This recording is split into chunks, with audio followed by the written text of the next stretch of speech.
Bienvenue, vous écoutez Azimut. Ici, on parle orientation avec les parents qui s'intéressent à l'orientation scolaire de leurs ados. Azimut s'appuie sur des dizaines de spécialistes de l'orientation pour vous informer et vous conseiller. Vous pouvez retrouver l'ensemble des contenus classés par rubrique et par situation sur notre site azimut-orientation.com. Et surtout, n'oubliez pas de vous abonner à notre newsletter. Vous recevrez ainsi les informations de mise à jour et de l'actualité de l'orientation. Bonne écoute. Dans cet épisode, nous allons aborder les études de psychologie. Pour réussir ces études, le plus important, c'est d'avoir des compétences interpersonnelles, comme l'empathie et la capacité d'écoute. Ces compétences se renforcent et se développent pendant les études et les stages. Mais il faut surtout une vraie solidité personnelle, car ce sont des études dures, qui travaillent intérieurement, car on est quotidiennement confronté à l'exploration de la face la plus noire de l'âme humaine, où l'on cherche à accompagner des personnes en souffrance qui doivent parfois surmonter des traumatismes forts. Quel est le bon profil scolaire pour se lancer dans ces études ? Eh bien, il n'y a pas de spécialisation psychologie au lycée, donc tout le monde part sur un pied d'égalité, quel que soit le bac. Les cours qui s'en rapprochent le plus sont ceux de la philosophie, mais on sait que ça dépend beaucoup de l'enseignant. En revanche, le niveau des études est élevé et sélectif. Ainsi, seul un quart des étudiants à l'université qui entrent en licence de psychologie obtiennent un master.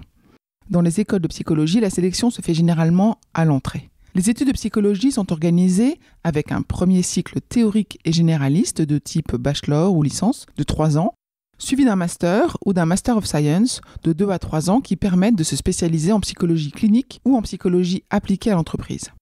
Ces études peuvent se faire via Parcoursup à l'université et dans certains instituts catholiques ou hors Parcoursup dans des écoles dédiées à la psychologie comme l'EPP, c'est Psychoprate, ou l'ESP et la SFU. Il faut étudier les différents programmes qui se différencient notamment par les approches abordées. En effet, certaines universités ou écoles se spécialisent dans une approche psychologique comme la psychanalyse, alors que d'autres ont un enseignement dit intégratif en enseignant les différentes approches et notamment celles plus développées dans les pays anglo-saxons. Je veux parler de la psychologie humaniste, TCC, neurosciences. Les universités sont souvent à la pointe pour la dimension recherche, alors que les écoles se distinguent par la place accordée aux stages pratiques et à l'international. Au final, l'université est faite pour les profils indépendants et autonomes, alors que le format école offre un accompagnement plus personnel et scolaire. Ça dépend de chaque adolescent. Qu'est-ce qu'on étudie pendant ces études ? Les études de psychologie intègrent des cours scientifiques comme la biologie, car le corps influe sur l'esprit, notamment dans le développement de l'enfant, et des cours de statistiques appliqués à la psychologie.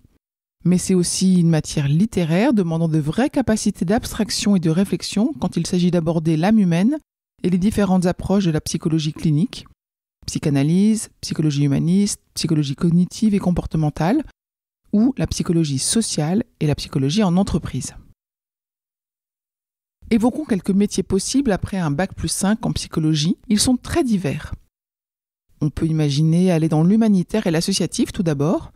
Globalement, des personnes prises en charge par des ONG viennent pour un problème précis, par exemple dans les sans-abri ou les conflits armés. Mais dans la très grande majorité des cas, il y a des souffrances psychologiques associées. Par ailleurs, les équipes de salariés et de bénévoles ont également besoin d'une oreille attentive à la fin de la journée. Parlons des entreprises et notamment dans les ressources humaines. Les compétences en psychologie sont très valorisées, que ce soit pour le recrutement, la gestion des conflits, le conseil, les bilans de compétences ou l'accompagnement de carrière. Et puis dans l'entrepreneuriat, en lançant sa structure qui peut être un cabinet libéral traditionnel, mais aussi être un centre de bilan psychologique, de coaching ou d'audit des risques psychosociaux par exemple. La dernière manière d'exercer est réservée aux diplômés du titre protégé de psychologue, qu'on obtient par l'université ou EPP. Il s'agit de la fonction publique, que ce soit en hôpital, à l'école ou comme expert pour les tribunaux. Les postes y sont plutôt à temps partiel avec des salaires plus faibles. Beaucoup se demandent si on peut faire criminologue après des études de psychologie. Dans les faits, il y a très peu de postes en France et ils sont accessibles plutôt après des études de droit. Les études de criminologie sont plus facilement accessibles dans d'autres pays comme le Canada. Et puis, il faut se rappeler qu'il y a un aspect passion, voire vocation dans ces études. C'est une expérience de vie, une expérience transformatrice et vraiment enrichissante. Je vous retiens quelques instants. Vous écoutez peut-être sur Apple ou sur Spotify ou sur Deezer ou sur une autre application de podcast. Je voulais m'assurer que vous connaissiez l'existence de notre site azimut-orientation.com. Sur ce site, les contenus sont organisés par thématique et par situation.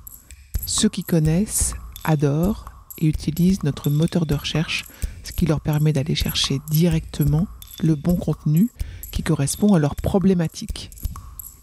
Je vous encourage à vous y connecter et n'oubliez pas de vous inscrire à notre newsletter. Merci de votre fidélité et à bientôt.